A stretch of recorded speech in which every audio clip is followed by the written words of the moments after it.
Jesus is a prophet, Prophet Isa, within the Muslim culture. So, as a Muslim, like, we respect other religions. We call them people of the book. If you respect another religion, there's no wrong religion in that essence. Like, from your standpoint, because I am Muslim, because I have an imam who is not a messenger but an interpreter, is my religion wrong or askew in any context? I have the utmost respect for Muhammad in the way, after growing up as an orphan in poverty, he makes one of the 5 pillars, almsgiving, giving to the poor. I respect that highly. I think that's absolutely fantastic. Secondly, I respect Muhammad for the way he led the Arab people out of polytheism into monotheism. I think that's outstanding. Obviously, where I disagree with Muhammad is regarding the identity of Jesus Christ. Who is Jesus? Obviously, the Quran teaches that Jesus is not God. He's a good prophet. Obviously, the Gospels of Matthew, Mark, Luke, and John insist Jesus claimed to be God, and he did things as God. He accepted the worship of people as being an appropriate response to him. So obviously, my question from my Muslim friends is, are you sure that Jesus is just a prophet? Obviously, Muhammad was not born until 500 years after Christ, so he never met Jesus. The eyewitnesses insisted Jesus claimed to be God. He accepted worship as appropriate. So, who is Jesus? I mean, if I look at the lessons of Jesus, like, in my room, I have the Bible, and then I have the Quran.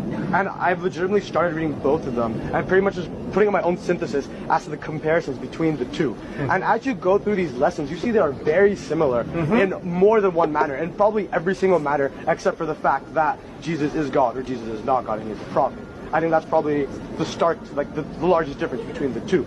But if I'm taking those lessons that Jesus gave as a prophet to me, as a God to you, if I take those lessons and I follow them properly, except for the part about Jesus being a God, why would that make me incorrect? And if I am incorrect, does that put me at a lesser heaven or to a hell rather than going to where every, like, I guess, proper Christian would go?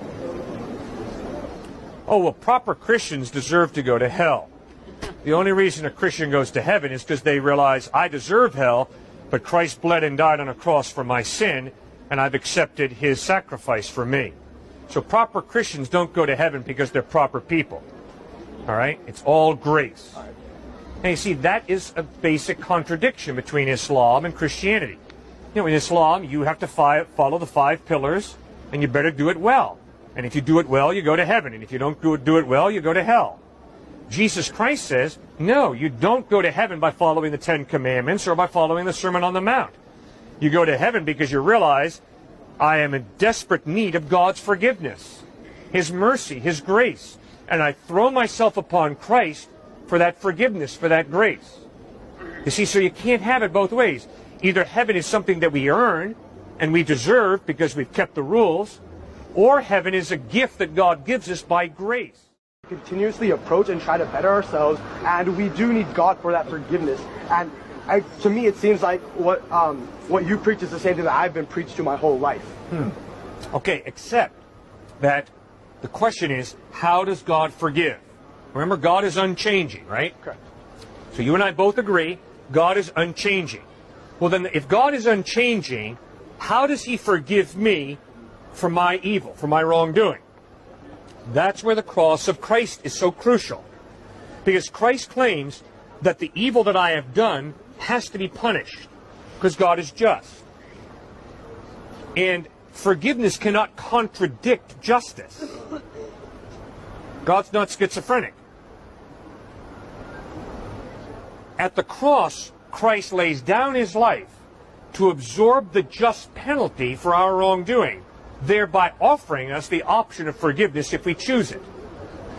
See, so obviously in the Quran, the idea of Christ going to the cross is unacceptable because God would never allow a good prophet to die such a horrible death, right? But in the Gospels, what we have is, they're not biographies. They focus on this cruel, crass death of Christ on a cross. Why do they focus on that? Because Jesus insisted that it's his death on the cross that's the linchpin. It's the key to reconciliation with God. It's the way God forgives us, by absorbing the penalty for our sin, thereby offering us forgiveness. So his justice is honored, and he offers mercy, forgiveness.